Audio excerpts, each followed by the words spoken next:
What do you look for in a church home? Most people, after they visit a church, they'll talk about what they liked and didn't like. Hopefully they'll talk about the message that was preached. Did that church preach Jesus and what he's done for me? But you've also probably been in the car ride on the way home and heard the other things that get talked about. Like, was the facility nice? Did they have good coffee?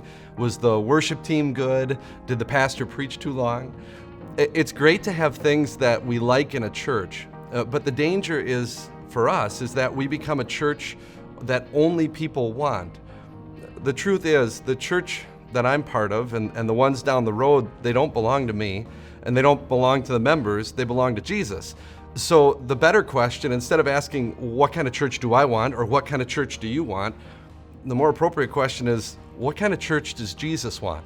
And when we ask that question, we'll find that Jesus really doesn't care if we serve Starbucks or Dunkin' Donuts coffee, though I'm sure he's a huge fan of Highlander grog.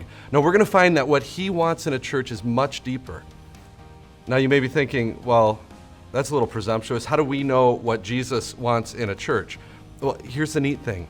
He told us. He wrote these letters to 7 churches in Asia Minor, modern-day Turkey. The first letter he wrote to a church in Ephesus. This is what he wrote.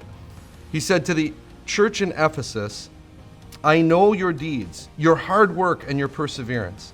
I know that you cannot tolerate wicked men, that you have tested those who claim to be apostles but are not, and have found them false.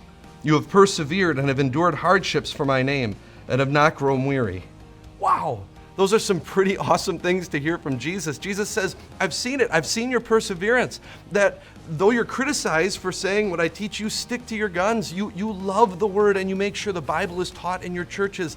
And anytime somebody says, I have a word from the Lord, you hold up what they say to what I say in the Bible. And if it doesn't line up, you kindly ask them to keep walking through the door. I've seen it and I love it. So what does Jesus want to find in his church? The same thing that makes every parent beam with pride. He wants a church that listens to him even when it's hard. Over these next weeks, that's exactly what we're going to do. So, what do you look for in a church?